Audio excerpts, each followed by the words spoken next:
আমি 10ম শ্রেণীর ছাত্র। আমার নাম উপেন। ছোটবেলা থেকে আমিও আমার বোন একসঙ্গে পড়াশোনা করতাম। আমার বোন 10-এ পড়তো। আমার বোনের নাম ছিল নীলিমা। আর আমার বোনের এক বান্ধবী ছিল, তার নাম ছিল কবিতা। কবিতাও বোনের সঙ্গে পড়াশোনা করতো। আমি ছোটবেলা থেকেই মেয়েদের সঙ্গে ভালোভাবে কথা বলতে পারতাম না, অর্থাৎ খুব লাজুক ছিলাম। যখনকার কথা বলছি তখন আমার বয়স মাত্র 18 বছর। সেদিন মা বাবা গিয়েছিলেন মামার বাড়ি জরুরি কারণে।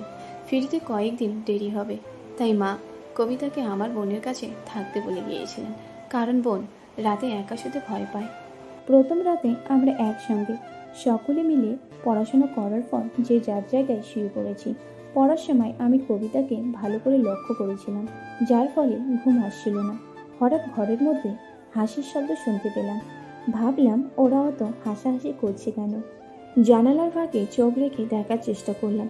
ঘরের উজ্জ্বল আলোয় দেখতে পেলাম কবিতা ও নীলিমা দুজন দুজনকে বলছে কি জানি বলছে আর হাসাহাসি করছে।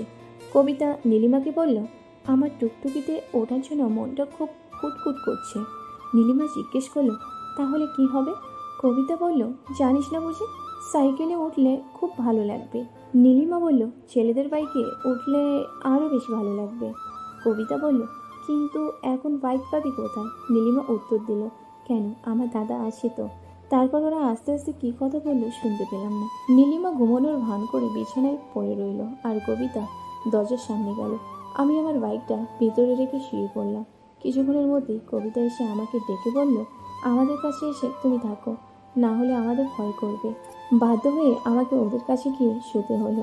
আমি কবিতা ও আমার বোন নীলিমার মাঝে শুয়ে পড়লাম। ওরা দুজনেই আমার গা ঘেঁষে শুলো। আমি এর আগে কখনো কোনো মেয়ের সাথে শুইনি, তাই কবিতা গা ঘেঁষে শোয়াতে আমার বেশি গরম লাগলো। কিন্তু কি করব ভেবে পেলাম না। কবিতা দেখতে বেশ সুন্দরী এবং বেশ মোটাসোটা চেহারা, ও চুলগুলো শ্যাম্পু করা। যাই হোক, আমি ঘুমানোর ভান করে কিছুক্ষণ পড়ে থাকলাম। কবিতা ধীরে ধীরে আমার বাইকের চাবি নেওয়ার জন্য হাত আমার পকেটের ভেতর দিল। তারপর ধীরে ধীরে চাবি নিয়ে হাতে ধরে থাকলো কিছুক্ষণ। তারপর চাবিটা নিয়ে চুমু খেলো কয়েকবার, তারপর বাইকে উঠে বসলো। এতে আমার মাথা গরম হলো। আমি ঠিক থাকতে পারলাম না। আমি চোখ খুলে বাইকের সামনে গেলাম। আমাকে দেখে প্রথমে কবিতা চমকে ওঠে আর বাইকে স্টার্ট দেওয়া বন্ধ করে দিল। তারপর আমি বললাম, কি হলো, বন্ধ করলে কেন? আবার শুরু করো করো, বাইকটা স্টার্ট দাও। ভালো তো লাগছে, চোরের মতো বাইকের চাবি চুরি করেছো গাড়ি চালাবে বলে। এখন চুপ আছো কেন? নাকি তুমি বাইক চালাতে পারো না? নাকি তুমি নতুন ড্রাইভ শিখছো? তখন কবিতার সাহস পেয়ে আবার স্টার্ট দিতে লাগলো। আমি সুইচটা টিপে লাইটটি জ্বেলে দিলাম।